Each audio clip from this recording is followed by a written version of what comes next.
Okay, so what I'd like to do is go through not the poem entirely because that's going to be your job, but this is, it's a 17th century poem, so it tends to be a bit trickier than the more contemporary poems that we read.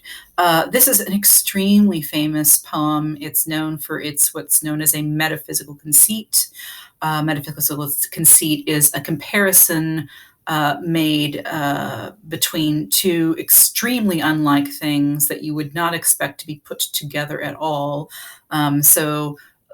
Unlike a Petrarchan conceit, like, oh, your eyes are like stars, the ones that Shakespeare was making fun of in My Mistress's Eyes Are Nothing Like the Sun, what done here is he makes comparison between his relationship with his beloved and a compass. And I don't mean like north, south, east, west compass. I mean a compass that is that makes circles. So it's really important to note that when that image comes up. So the first thing I want to point out about this poem is you need to look at the word valediction, understand what it means, right? And then think about valedictory address, etc. That might give you a hint. The poem begins with a simile. Uh, and it might be hard for you to see at first, but I'd like you to imagine the word just is the first word of the poem. And I think that the simile will become very much clearer, comparing these virtuous men and the way they die to the way the speaker and his beloved will separate temporarily because he has to go on a journey.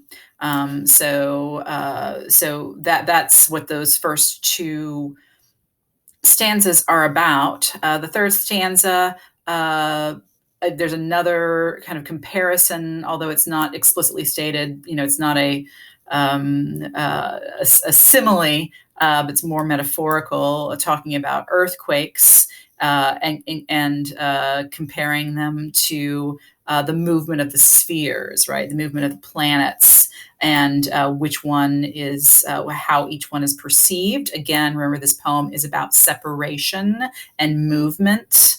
He continues with this cosmic idea about when he says dull sublunary lovers love.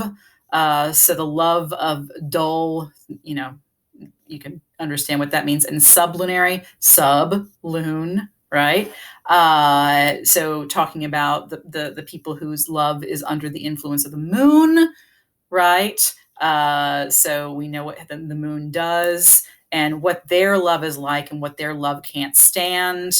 And contrasting that with his love, his and his beloved's love, which is not about the senses. It's about it's cares less eyes, lips, and hands to miss. It's not just about being able to see and touch the beloved. It's beyond that. So then he talks about the souls, right? The souls of him, his soul and his beloved soul, and talking about making a comparison to it being gold. But in fact, their two souls are one, and it's going to be like hammered out gold to airy thinness beat. And then he talks about, well, if our two souls are not one, if they are in fact separate, they're separate in the way that stiff twin compasses are two, and talks about the woman's soul. Notice what the woman's soul is, know what his soul is, which foot on the compass his soul is, and how that works. Obviously, he's the one who's going to be leaving, and what her function as the foot of the compass that stays still, how that affects and what that does to the foot of the compass that moves around. And so that's the metaphysical conceit I mentioned at the beginning. Okay, so this is one of my favorites. Again, I think they're all my favorites, but yes, thank you.